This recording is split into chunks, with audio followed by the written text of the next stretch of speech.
Good evening, everybody. In previous classes, we discussed about bronchodilators. Okay, so we have covered already 3 to 4 classes of anti-asthmatic drugs. In today's class, we'll try to learn about mast cell stabilizers. Okay, this class of drugs are not very commonly used, but still they are important. Mast cell stabilizers. In this category of anti-asthmatic drugs, we have sodium chromoglycate, which is also called Chromoline, and we have Ketotifen and nidochromil. So you can see the chemical structures of these drugs. Sodium chromoglycate, actually it is called disodium chromoglycate. Actually we have two sodium atoms on the same molecule, so we call it disodium chromoglycate. This is one structure of sodium chromoglycate, and the second one is nidochromil. You can see the structure of nidochromil. Actually all these things are important only for competitive point, okay, competitive exam purpose. For clinical, just you need to know uh, the structures. And the third drug is ketotifen. This is the structure of ketotifen. Okay, so these three are the examples of mast cell stabilizers. So in the name itself, we already know what is mast cell. Okay, mast cells are inflammatory cells, or the cells which will mainly cause bronchoconstriction. See, just imagine this is a mast cell. Mast cell is present in lungs, especially in the bronchioles. ध्यान से सुनो सब लोग. Mast cells are present in lungs. They are present in the skin. They are present in blood vessels. They are present in brain. Someone's mic is on. You please mute your mic. Okay, they are present in brain, and they are also present in GI tract. They are also present in GI tract. So these are different locations of mast cells. Actually, mast cells are present all over the body, but these tissues, the concentration is very high. कहाँ कहाँ पे? Number one, in the lungs, in the skin, in the blood vessels, in the brain, and in gastrointestinal tract. See, mast cells are filled with granules, and these granules are filled with histamines. Everybody knows this point. Mast cells are filled with histamines. Okay, when allergen or when stimulation or when histamine receptor is activated on this mast cell, what happens? This mast cell will be depolarized, and immediately the mast cell will be ruptured. And when mast cell ruptures, what will happen? All the histamines will be released out.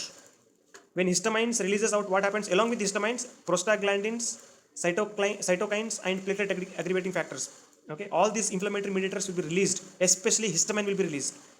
And when histamine releases, what happens? Histamine is a very powerful anti-inflammatory agent, and it is a very powerful bronchoconstrictory agent.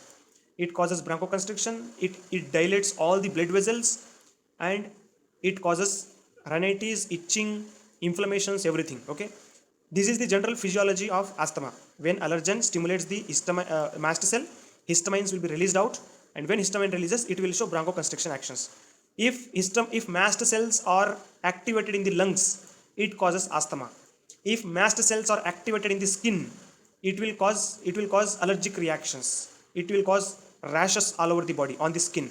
And if mast cells are activated in the blood vessels, it will dilate the blood vessels. If large blood vessels are dilated, what happens? There is a condition called anaphylaxis बढ़ गया तो it causes anaphylactic shock. When all blood vessels are dilated, blood pressure decreases and patient will go to shock. That is called anaphylactic shock. Very dangerous condition. And yes, anaphylactic shock is nothing but hypotension.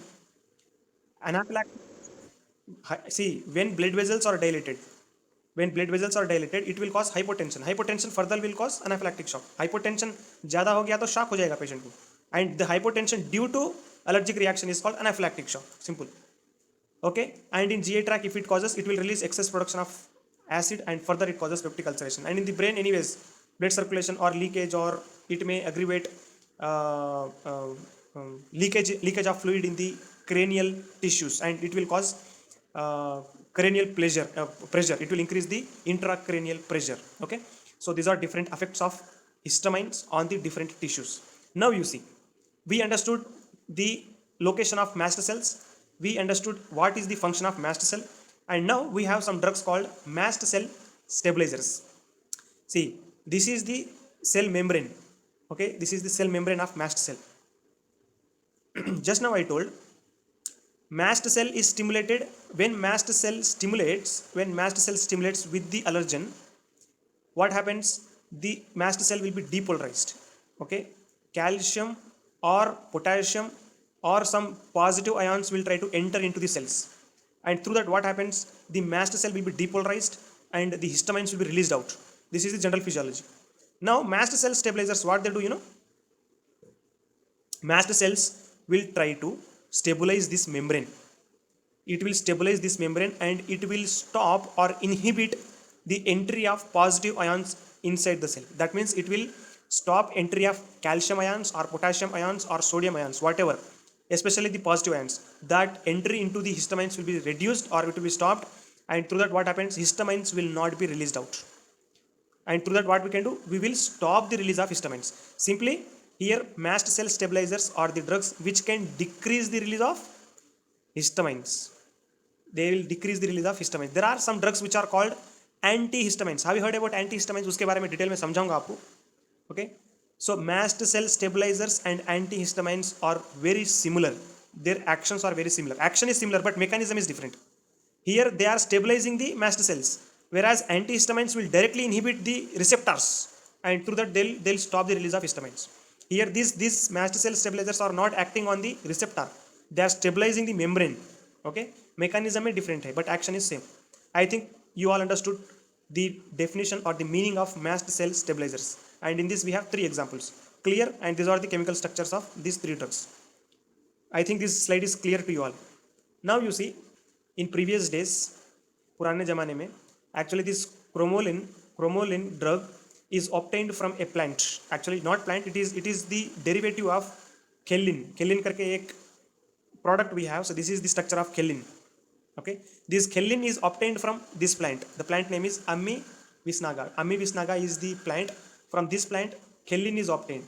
It is the natural product, Chellin, and from Chellin we obtain or we can synthesize chromoline. Clear? And previous days this Chellin is obtained from these plants and they are used as remedies for asthma. A plant from this plant, these plants are dried up and the dried leaves and dried flowers are crushed and it is made into powder. Okay, and in that powder more amount of Chellin was present, and this powder is mixed with either milk or with hot water and they used to drink, or this powder is mixed with other food items. पुराने जमाने में if anybody had asthma symptoms they used to use this type of powders, okay, which is obtained from Ammi-Visnaga. I think this slide is also clear to you all. So these are the different formulations of chromoline disodium. ध्यान से सुनो. Chromoline is obtained in inhalant solution. Inhalant solution means they are obtained as resipules, okay, as nebulizer के अंदर solution add करते हैं and it will produce some mist, okay, and that mist is inhaled by the patient either through oral route or through nasal route. Okay, so chromoline is obtained as inhalant solution number 1. It is obtained as ophthalmic solution. Ophthalmic solution. What is ophthalmic solution? The solution which is used in the eyes, okay, through ocular route. So it is available as ophthalmic solution, okay, and it is also available as nasal spray.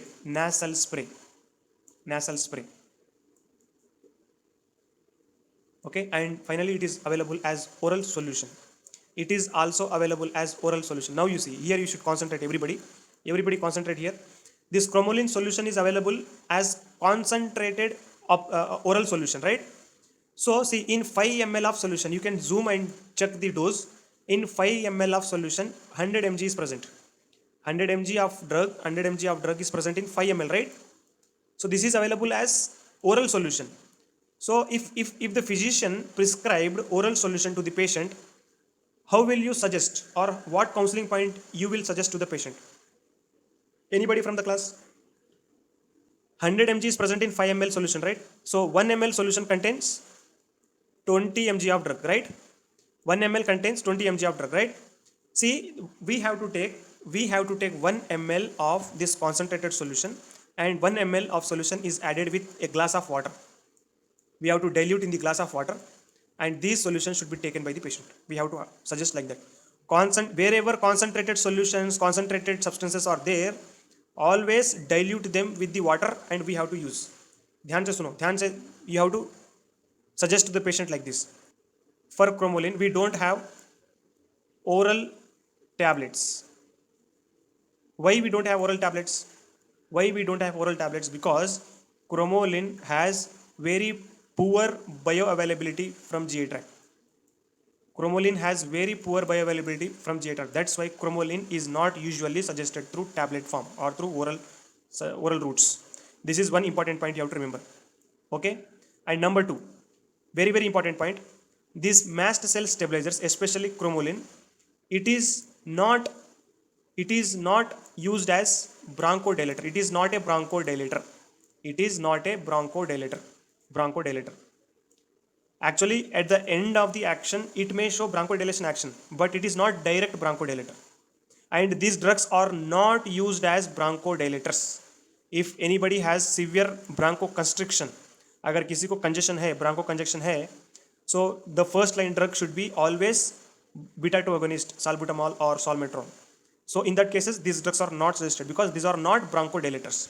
Clear? This is very important point. And number three, Chromoline is always, its onset of action is very slow. Onset of action is very slow.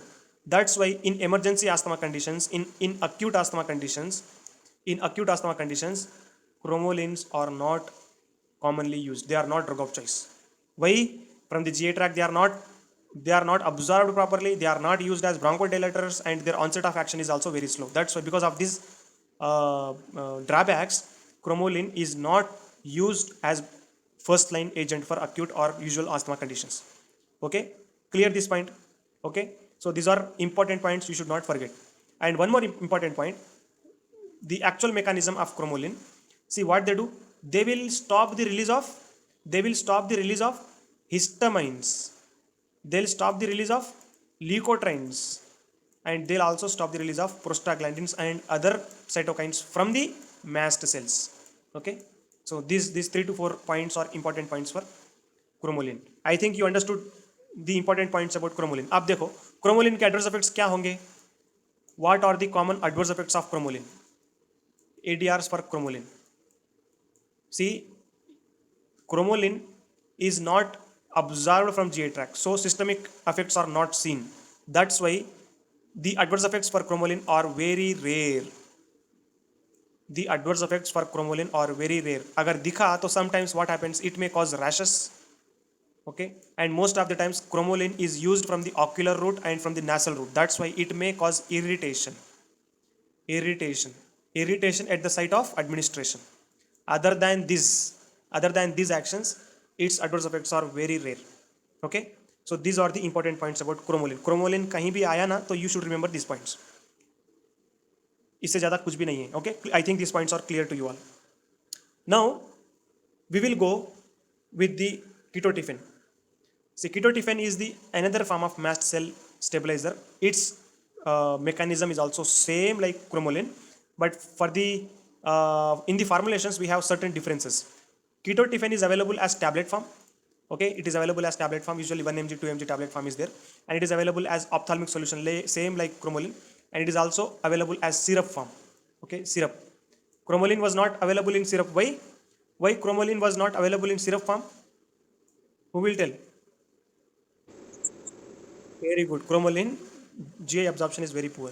And for this, if this is available in tablet form, simple common sense use karo, its bioavailability is good. See, there are some formulations, oral formulations. Those drugs, some drugs which are formulated in oral form will not have bioavailability from the GI tract. Number one is vancomycin. Number two, we have phosphate binder. There is a drug called Sevelamir. You might have heard this. 4th year 5th year students might have heard Sevelamir करके एक drug है, CKD condition में देते, hyperphosphatemia में देते. And number 3, there is a drug called Voglibose and Acarbose. Voglibose and Acarbose. इसका action कहाँ है? They are not absorbed systemically. Systemic actions are not seen. Their actions are seen in the GI tract only. ये सब के drugs, ये देखो, vancomycin action is seen in the GI tract, Sevelamir action is seen in the GI tract, Voglibose and Acarbose action is seen in the GI tract, and there is one more drug, डिसलिपिडेमिक, I mean antilipidemic drug, dyslipidaemia में देते. The name of the drug is क्या है? Can anyone remind me the drug name? Very good, excellent, excellent. Cholestyramine, cholestyramine. So just try to remember these names. These drugs are available in the oral form, but their bioavailability is very low. होगा थोड़ा बहुत होगा, लेकिन bioavailability is very poor. And these are available in oral form just because of the local action, just for the local action, not for systemic action. Okay. Now you see. So here ketotifen, it is available in oral form and its bioavailability is good. It's given in oral form to show the systemic actions, and it is also available in ophthalmic form, and it is also available in syrup form. So these are different formulations of ketotifen, and its mechanism is very same like chromoline. Its mechanism is it will stabilize the mast cells. Okay. And see, one important point, one extra point with ketotifen, along with mast cell stabilizing action, it has antihistamine action. ये चीज याद रख लो. Antihistamine action. This is the extra action which is seen with the ketotifen. Clear? Now about the mast cell stabilizers, one last point I want to add. For mast cell stabilizers, see, these drugs are used for asthma, because we are studying anti-asthmatic drugs. कौन से condition में देते? In asthma, particularly mast cell stabilizers are given in asthma with allergy, or they are particularly given in the patients who are allergic asthmatic patients. Okay, this is very important point. And they are suggested for the patients who are having allergic conjunctivitis. What is allergic conjunctivitis? What is allergic conjunctivitis? Who will tell? See, yes, if anybody is exposing to the dust, if they are exposing to the cold water, or if they are traveling outside without helmet, or if they are traveling in the dust, or if they are exposing to the other climate conditions, immediately what happens? Their eyes will be inflamed, their conjunctiva will be inflamed. That is called allergic conjunctivitis. Okay. बाहर कहीं भी अगर घूमने निकले गाड़ी के ऊपर, if you travel on the bike without helmet, usually I am allergic to dust particles. Immediately I get allergic conjunctivitis if I don't use helmets while traveling on the bike. Okay. So in these conditions, in allergic conjunctivitis conditions, mast cell stabilizers are drug of choice. And if anybody is having allergic conjunctivitis, what drug will you give? We have chromoline and ketotifen, and those chromoline and ketotifen are available in ocular form, ocular solutions. Okay. Those ocular solutions are usually suggested for the patients who are who are having allergic conjunctivitis. Clear this point, everybody? Clear? Now you see, next, another very important use of mast cell stabilizers. There is a condition called allergic dermatitis. Allergic dermatitis. Sometimes what happens, if they are allergic to dust, or if they are allergic to pollen grains, or if they are allergic to cold water, if they expose to these particular conditions, immediately their skin will start rashes. That is called allergic dermatitis. And some people, they are allergic to some metals also. If they use the chains on the necklace वगैरह कुछ रहते हैं ना, chains लगाना, gold items, silver items, iron items, copper items, they are allergic to those items also, some people. And some people will be wearing some threads, and some people will be wearing some क्या बोलते हैं, fancy items.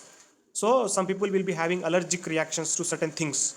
So in that conditions, what we have to do, again, mast cell stabilizers are used for allergic dermatitis. And finally, one more condition we have, very very important. Krina should concentrate here.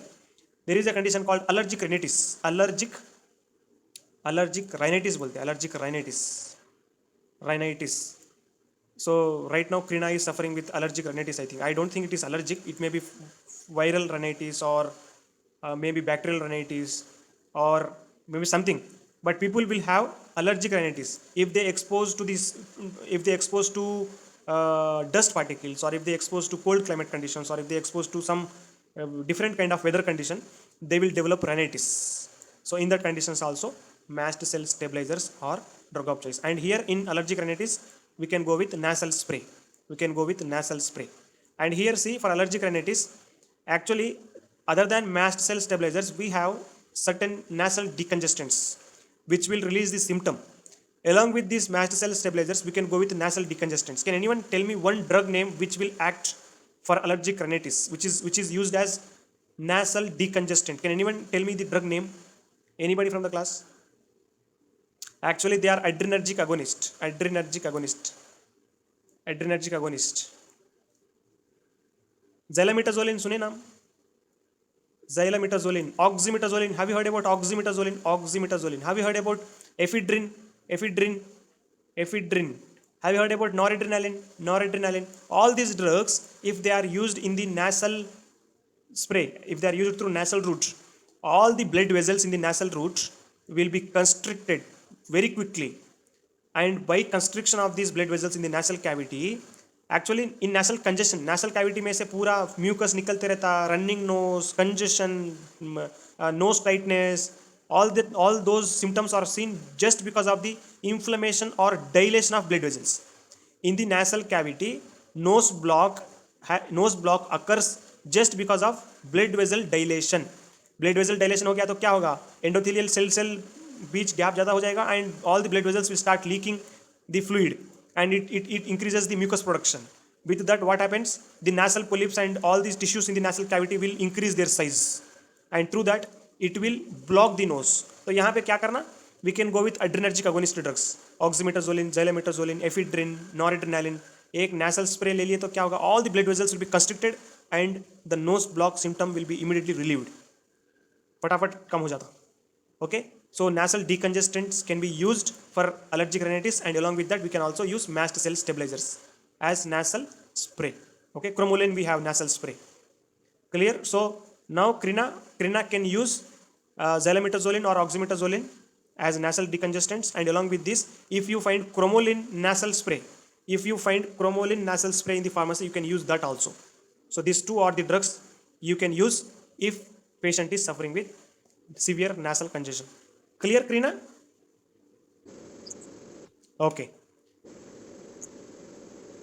You already have oxymetazoline. Okay. Did you use?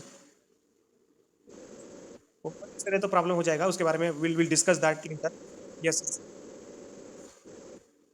You can use thrice daily. Oxymetazoline you can use thrice because its duration of action is up to 3 hours only, 3 to 4 hours, maximum 3 to 4 hours. Okay. Whenever you feel congestion, you can use single drop or you can directly use through spray. Actually spray route में लेना, you have to inhale the spray only. You should not use in the drop form. Drop form में क्या होगा? When you take through drops, only single drop you have to use. You have to use only single drop. But while taking 3 to 4 drops will fall, and what it does, it will enter into the pharynx and there it will block. It will constrict all the blood vessels and through there it may cause inflammation or it may cause bleeding also inside, and that will aggravate the condition. अगर bacterial और fungal viral infection है तो infection और ज़्यादा हो जाएगा. Are you following? Are you getting my point? If you are just having allergic rhinitis, this drug will work well. But if you have viral infection or bacterial infection, that will aggravate the condition. So in that case, along with the nasal decongestant, you have to use any of the anti-inflammatory drug or any antibacterial, antibiotic or antiviral you have to take. कितने दिन से है ये? You are suffering since how many days? From yesterday. Okay. Yesterday night. What happened? What you have taken? कैसा शुरू हुआ?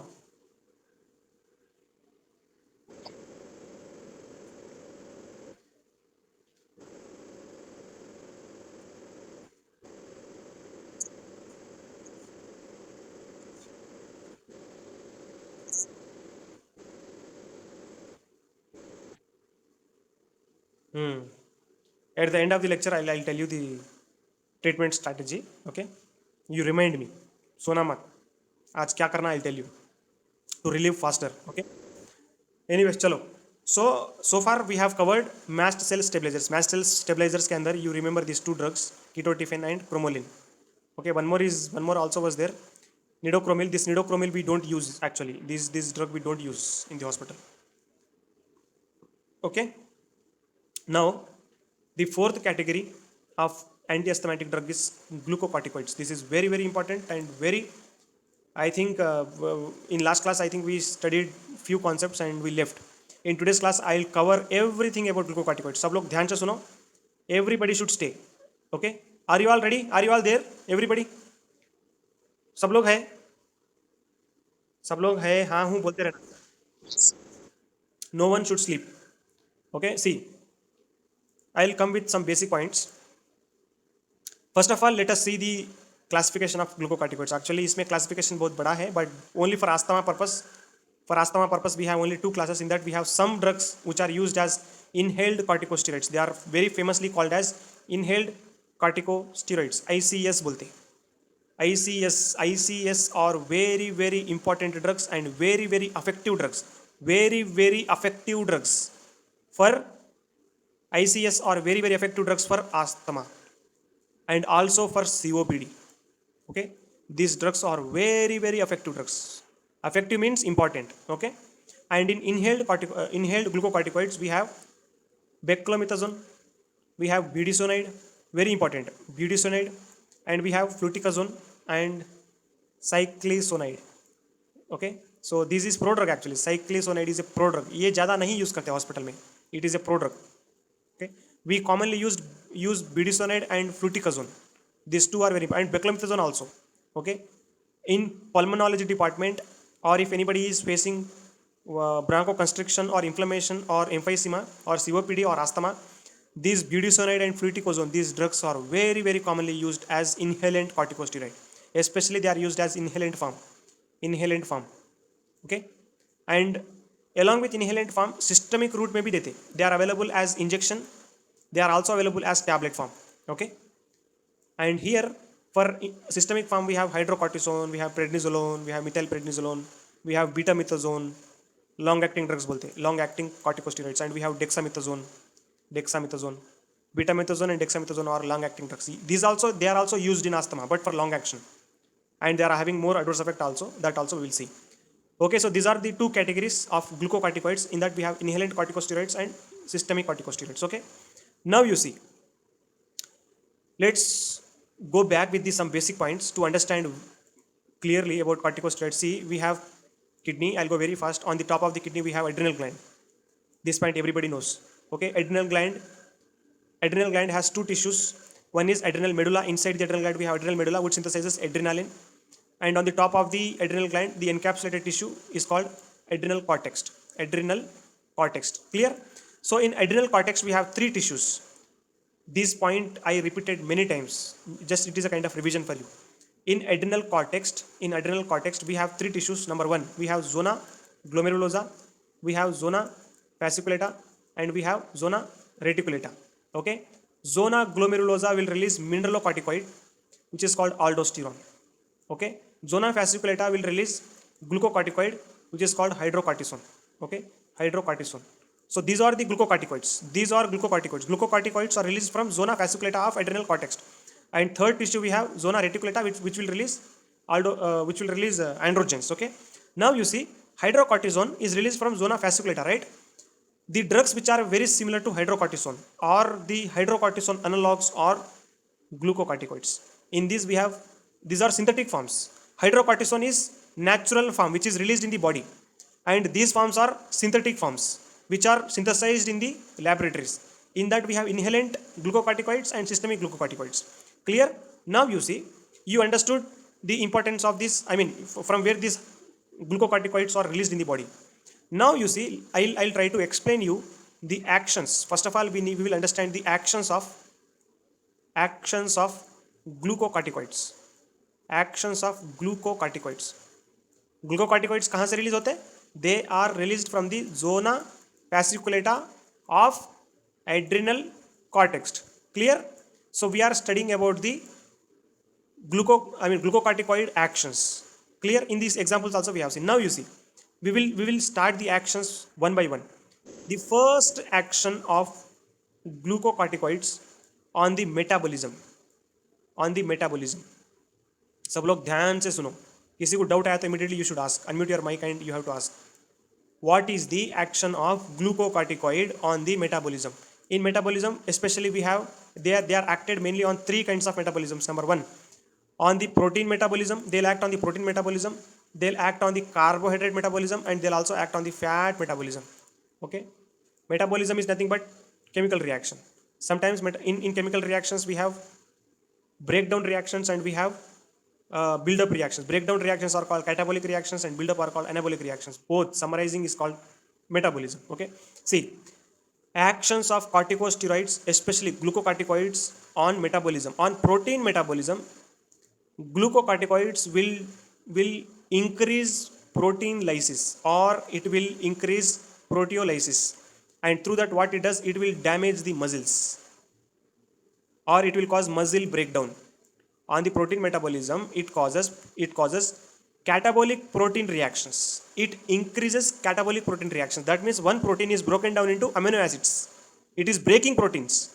Okay, it is breaking proteins. That is the simple action of glucocorticoids on protein metabolism. तो अब आप बोलो, if patient takes glucocorticoids, what will be the adverse effect on the muscles? बोलो, muscles के ऊपर adverse effect क्या होगा? Long use of corticosteroids on the muscle, what will be there? It will cause muscle wasting. It will cause muscle wasting, and through that what happens, the muscle which is developed in the body will be broken down. Simple. And if this muscle breakdown increases, it will produce more amount of myoglobins in the blood, and through that what happens, these myoglobins and all this creatinine and all this will try to excrete from the kidneys. Okay, and that condition is called rhabdomyolysis. Breakdown of muscles is called rhabdomyolysis. If anybody has rhabdomyolysis, or if anybody has tendon rupture, muscle rupture, or tissue breakdown, patient will cause rhabdomyolysis. And if anybody has increased rhabdomyolysis, it may damage kidneys. It may cause acute kidney injury. So glucocorticoids on protein metabolism, it will cause muscle wasting, it will cause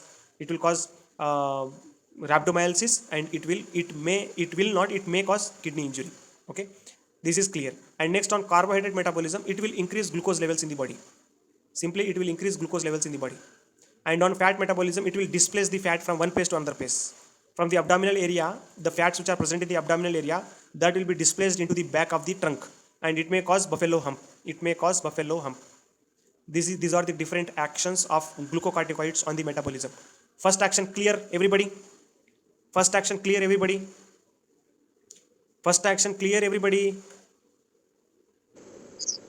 Now you see, now we'll go with the second action.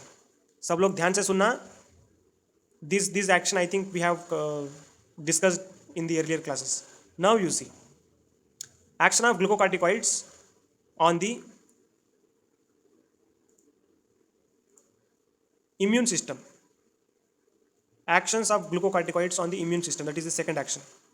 Action of glucocorticoids on immune system. देखो, सब लोग ध्यान से सुनो. We have bone, right? From the bones we produce lymphocytes. Especially we produce T lymphocytes and B lymphocytes. These are the important immune cells in the body. T lymphocytes will cause T lymphocytes will cause cell-mediated immunity. Cell-mediated immunity means T cells will again they'll stimulate the production of macrophages, and through that what it causes cell-mediated immunity. And B lymphocytes will cause BH. B lymphocytes will cause humoral immunity. In this we have antibodies. Okay, wherever antigen enters into the body, new antibodies are produced through humoral immunity from the B lymphocytes, and with that what happens, it will protect the body from foreign particles, foreign bodies, foreign antigens. Okay, so this is the general mechanism of immune system. Okay, from the bone marrow we produce T lymphocytes and B lymphocytes. T lymphocytes will show cell-mediated immunity. B lymphocytes will show humoral immunity, antibodies. Okay, now you see, glucocorticoids, what they do, glucocorticoids will directly act on this immune system, on this blood, on this bone marrow, and it will inhibit T lymphocytes and B lymphocyte formation. Here it will inhibit formation of T lymphocytes and it will inhibit formation of B lymphocytes.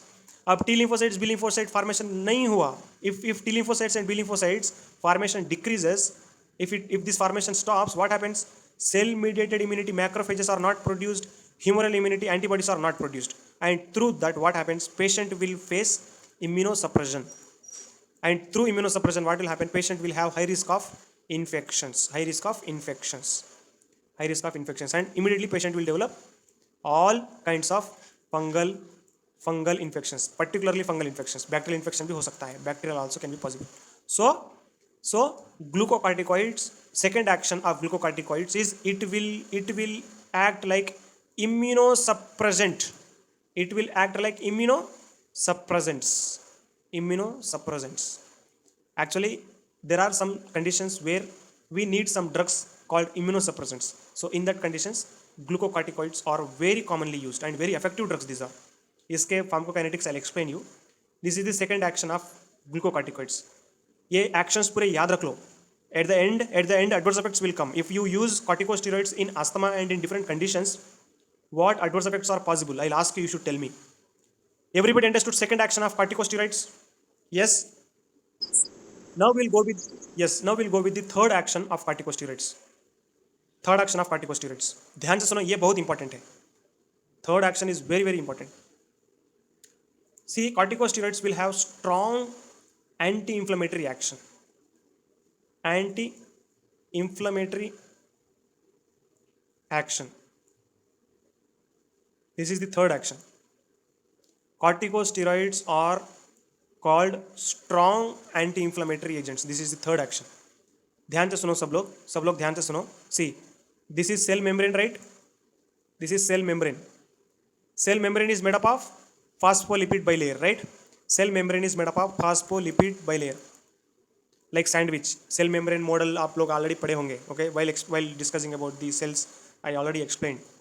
See, whenever cell membrane is ruptured, cell membrane कब rupture हो सकता है अपने body के अंदर? All the tissues are made up of cells.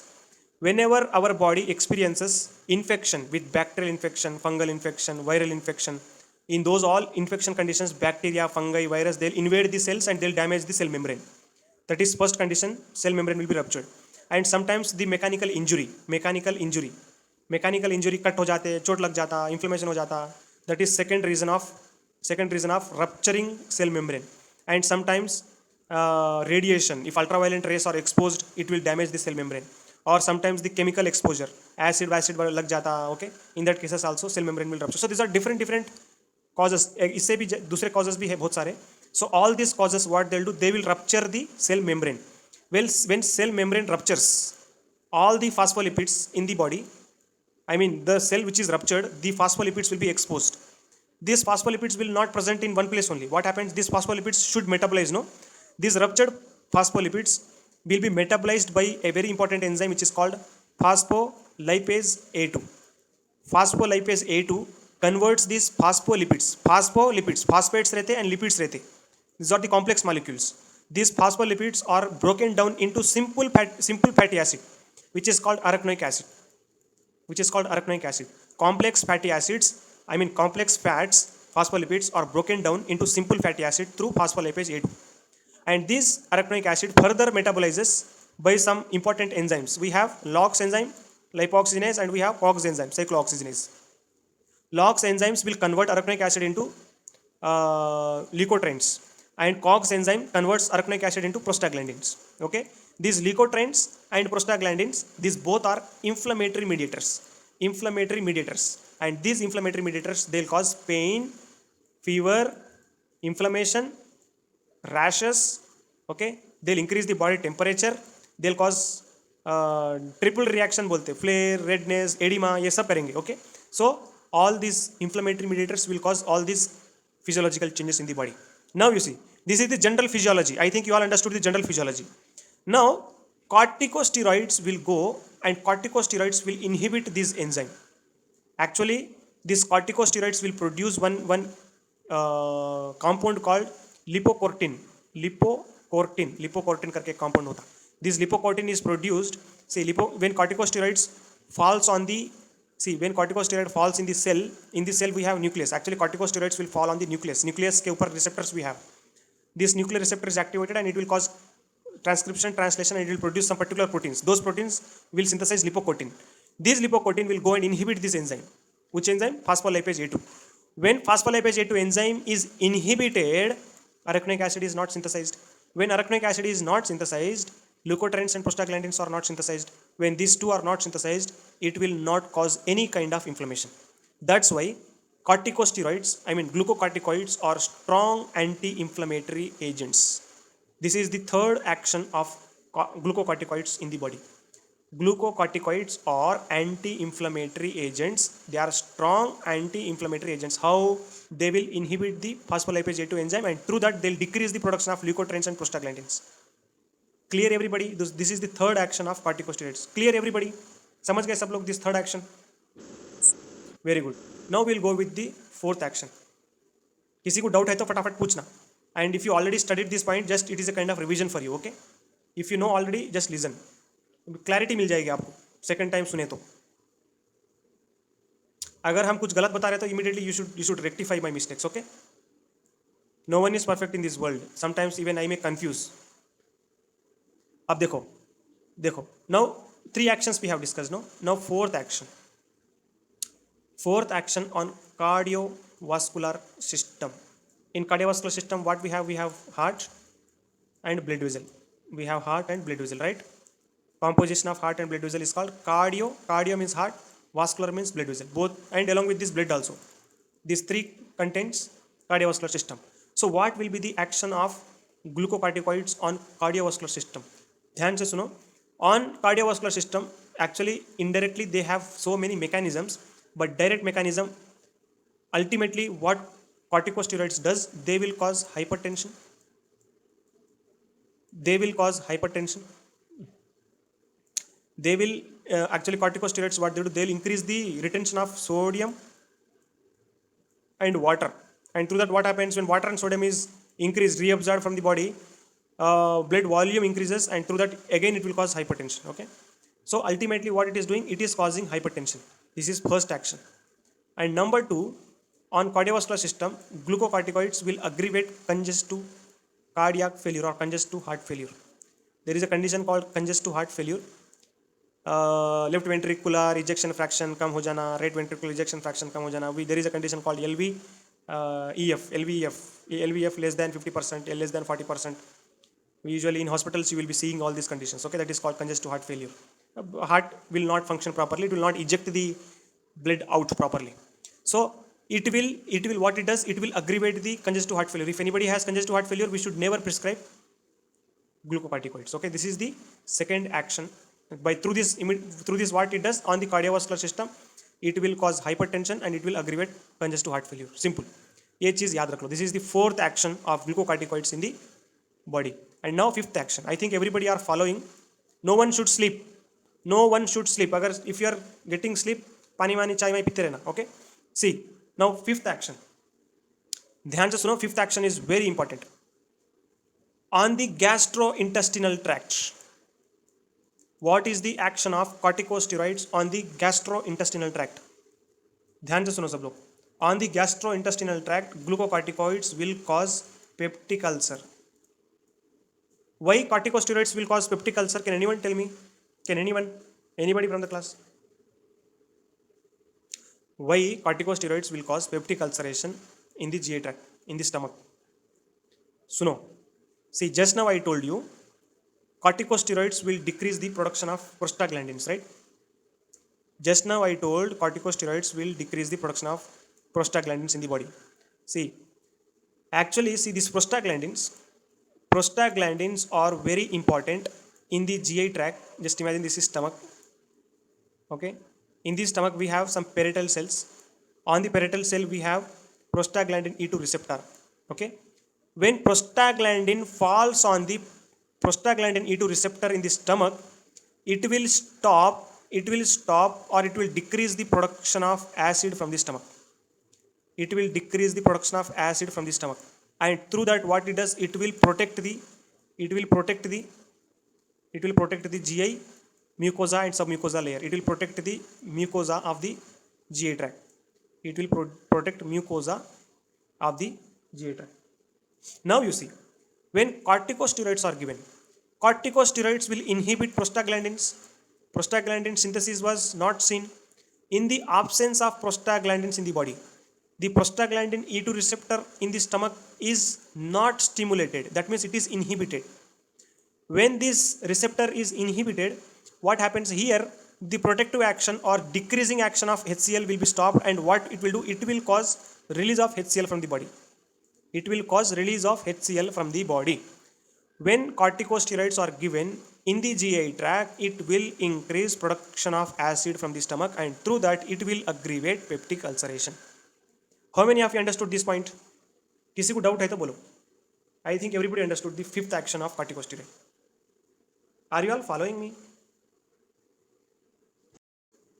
Next we'll go with the sixth action of corticosteroids. Sixth action of corticosteroids. सुनो ध्यान से सुनो सब लोग. Now action of glucocorticoids on central nervous system. On CNS, simple, patient will have confusion. Okay, patient will have depression sometimes. Patient will have psychosis. Psycho behave करते रहता है patient अगर corticosteroids ज़्यादा यूज़ करे तो. Okay, and patient sometimes will have insomnia. Night में नींद नहीं आएगी. Insomnia. And sometimes patient will have euphoria. Euphoria. What is euphoria? What is euphoria? What is euphoria? Anybody from the class? Euphoria is hyperactivity. Whistling. Patient will have hyperactivity. Okay. Excessive enjoyment में चले जाते हैं कई बार patient. Or psychosis or anxiety. Okay. So that type of symptom is euphoria. Pleasure type of feeling, enjoyment type of feeling को euphoria बोलते हैं. Patient will have whistling, elation. So on CNS, simple, it will cause these many different types of symptoms. Okay. And on skeletal muscles, seventh action on skeletal muscles. Skeletal muscles पे क्या होगा? Just now I told protein metabolism ज़्यादा हो जाएगा, protein lysis हो जाएगा, and skeletal muscles rupture हो जाएंगे, and muscle weakness हो जाएगा. Patient will have skeletal muscle weakness. And last action, I'll try to wind here. Last action on the skin. It will cause skin roughness. Okay. And दूसरे system के ऊपर भी बहुत सारे actions हैं. On kidneys it has some actions like some antidiuretic action, वो सब होगा. But these are important actions of glucocorticoids on different tissues. Clear? Now you will go back to the pharmacology of these drugs. See, in glucocorticoids we have inhalent glucocorticoids and systemic. If systemic drugs are given, their actions can be seen on different systems. Okay. Systemic में दिए तो क्या होगा? All the tissues, actions of corticosteroids on all tissues can be seen. When they are given through inhalant route, their action can be seen only on the lungs. अब देखो, lungs के ऊपर corticosteroid का action क्या है? What is the action of corticosteroid on the lungs? Lungs के ऊपर corticosteroid का action क्या है? Who will tell? What is the action? Corticosteroids will cause bronchoconstriction, but these are not bronchodilators, no? These are not bronchodilators, no? On lungs, what is the action of glucocorticoids? सुनो सब लोग. Just now I told glucocorticoids. Yes, glucocorticoids are strong anti-inflammatory, right? Anti-inflammatory. Actually, they are bronchodilators only, but they are not showing bronchodilatory action directly. That's why we are not naming them as bronchodilators, Romil. Okay, so we have to name them as anti-inflammatory drugs. What corticosteroids does? Glucocorticoids will inhibit phospholipase A2 enzyme, and from that it will not produce any type of inflammatory mediator. Actually, asthma में क्या हो रहा? In asthma, simple point I told, hyperactivity of bronchioles is called asthma, right? Allergen कुछ enter हो जाएगा, hyperactivity हो जाएगा, mast cells will be ruptured, and it will produce prostaglandins, it will produce leukotrienes, it will produce histamines, and all production of prostaglandins, leukotrienes, histamines is called asthma. Simple. Asthma में prostaglandin, leukotriene, histamine produce हो जाएगा, and that will cause asthma symptom. Now, when corticosteroids are given, corticosteroids will stop production of all these inflammatory mediators. When these inflammatory mediators are stopped, all these symptoms of asthma are immediately decreased. That's why corticosteroids are very, very strong anti-inflammatory drugs and very effective drugs for severe to acute to severe asthma and in also COPD. Okay, in acute asthma they are used along with bronchodilators. along with bronchodilators. अगर bronchodilator के साथ corticosteroid दिए तो क्या होगा? Bronchodilators are dilating the bronchioles and corticosteroids are inhibiting the production of all inflammatory mediators. So both the synergistic action will relieve the patient with symptoms immediately. Bronco constriction patient सांस लेने में जो भी तकलीफ हो रही थी ना, एक एक डोज दे दो बस, glucocorticoid and bronchodilator, single dose can decrease the inflammation in the lungs and patient will become normal immediately within 1 to 2 hours. Okay, so corticosteroids are very powerful inflammatory anti-inflammatory drugs, and they are, see, along with asthma corticosteroids can save the patient from, corticosteroid can save the patient from asthma to hai hai, asthma, anaphylactic shock conditions, and they are also drug of choice in what we can say, adrenal insufficiency. These three are emergency conditions actually: acute asthma, COPD, anaphylactic shock, and adrenal insufficiency. In these three conditions, immediately corticosteroids can save the patient. Okay, I think you all understood the mechanism. Now you see, these are some formulations of corticosteroids. See, fluticasone is inhalant form of corticosteroid, and fluticasone is having some long duration of action along with salmeterol. So its duration of action is 6 to 8 hours or 6 to 10 hours. Okay, and we have formoterol and budesonide. Even this is also they are available as rotacaps. In last class I explained you what is rotacap. Okay, and directly they are available as inhalers also, and sometimes they are also available as metered dose inhalers. Metered dose inhalers के form में भी bronchodilators and corticosteroids are available. Directly there is one famous drug called Budicort. Have you heard about Budicort? Budicort करके एक आता, it's very famous. Diolin, Furacat, all these all you already know. Okay, Budicort contains budesonide. Okay, actually in acute asthma conditions, what we do in many corporate hospitals, there is one brand called Diolin. In Diolin we have levosalbutamol and ipratropium bromide or tiotropium bromide. Diolin contains, in last class we discussed, Diolin contains levosalbutamol and ipratropium bromide. So this is bronchodilator. Diolin is the bronchodilator, and along with Diolin we will also add Budicort साथ में भी दे सकते हैं, और Diolin होने के बाद after 2 to 3 hours we can go with budesonide also, or along with these drugs also we can give. Okay, Budicort करके आता. So these two drugs are very commonly used in hospitals, and these are also they can be used. Clear? So formoterol, fumarate, and budesonide. Formoterol is bronchodilator and budesonide is corticosteroid. Salmeterol is bronchodilator and fluticasone is corticosteroid. So these are inhalant forms, and we have systemic forms also. Systemic forms we have methylprednisolone, बहुत सारे tablet है. That all I didn't mention the name, their formulations. They are available as tablet forms, they are available as injection form, they are available as inhalant form, powder form. Okay, they are available in IV infusion form, injection form, bolus form. They are available. Okay, now you see, before understanding the side effects, corticosteroids pharmacokinetics, let us see. Pharmacokinetics. Corticosteroids are absorbed in the body through all the roots.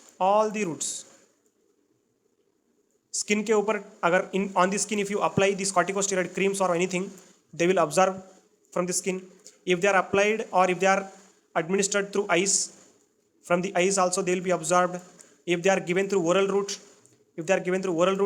they are absorbed from the stomach, from the small intestine, or if they are given through inhalant route, they are absorbed rapidly from the inhalant route as well.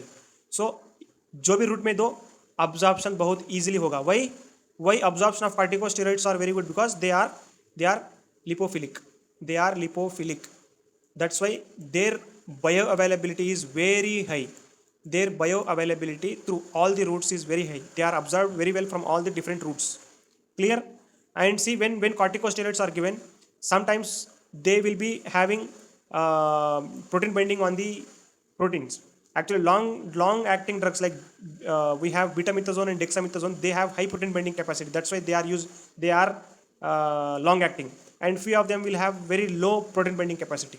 Everyone will have protein binding capacity, but betamethasone and dexamethasone will have more.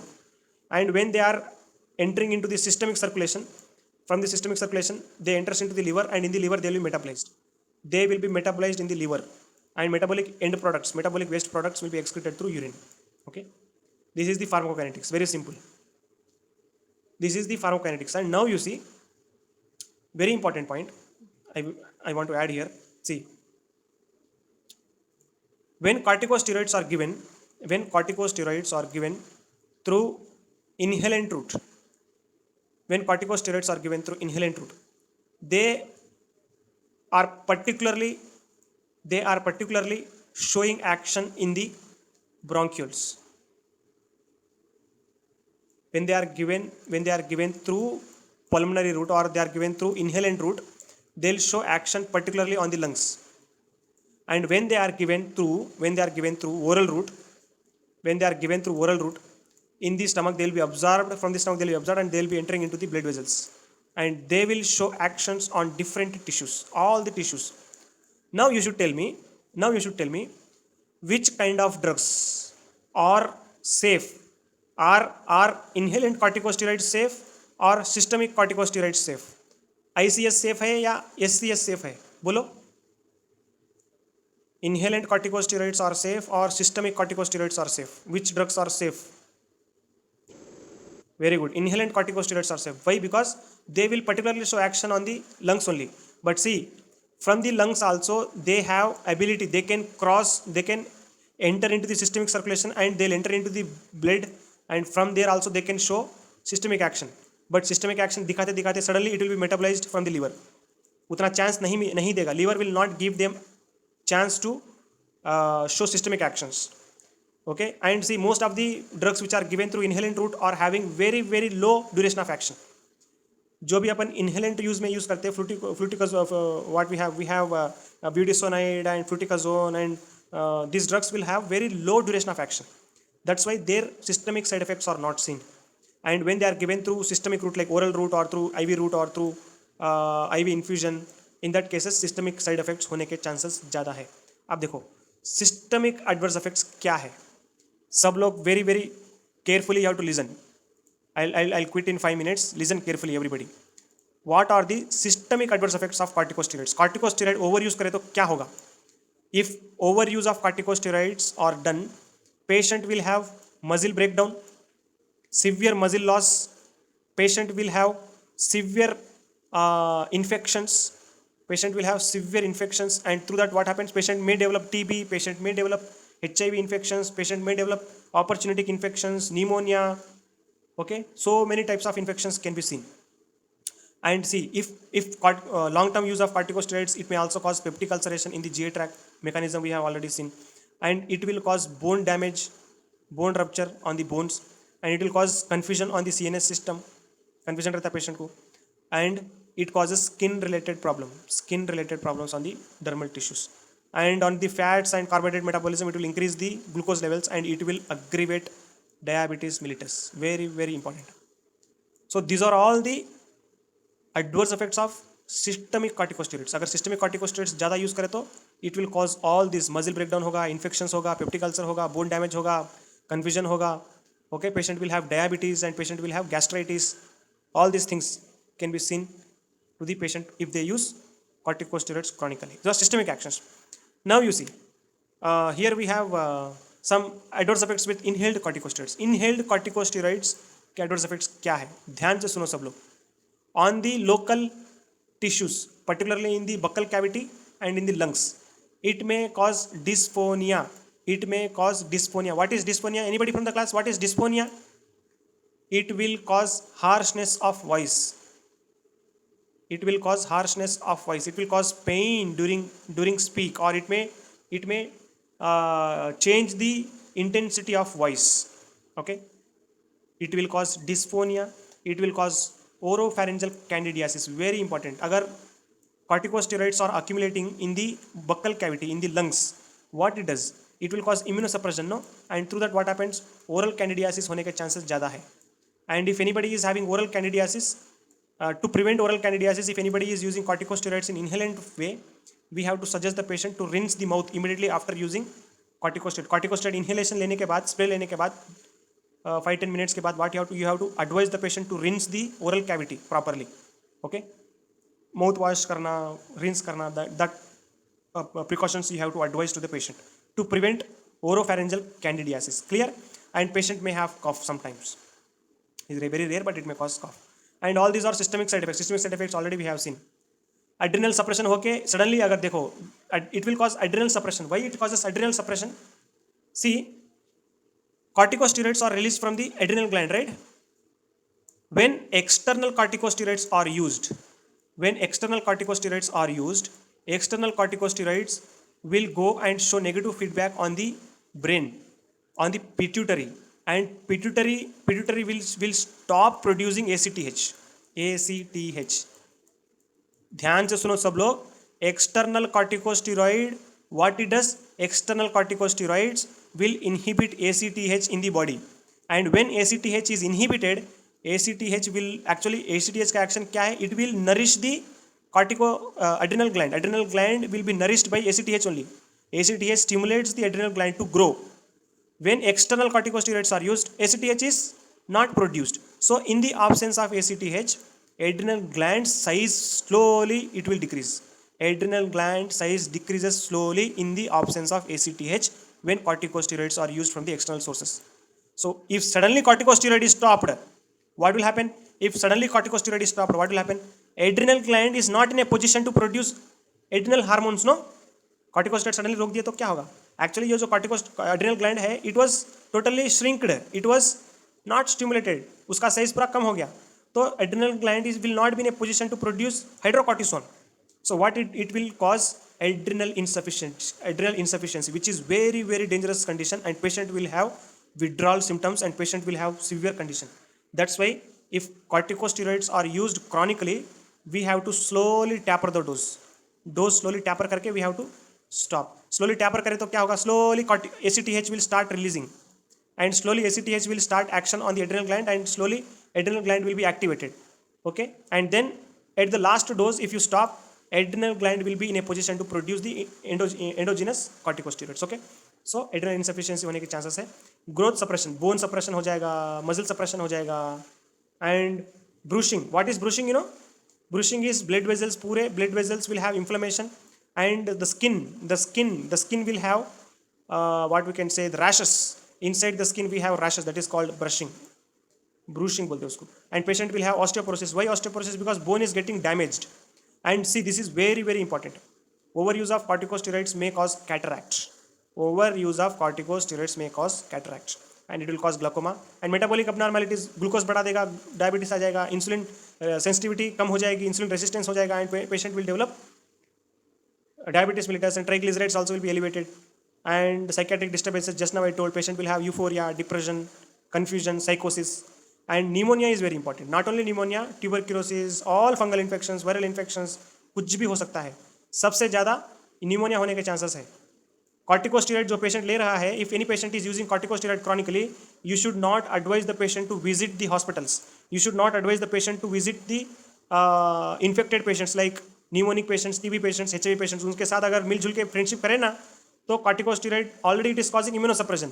उनका disease आ जाएगा patient को. Okay, so the patient who is taking corticosteroid should not make friends with other infected patients, especially communicable disease वाले patients से नहीं करना. Clear? So these are some adverse effects of corticosteroids. So I think you all understood about the mast cell stabilizers and use of corticosteroids in the hospital. Clear?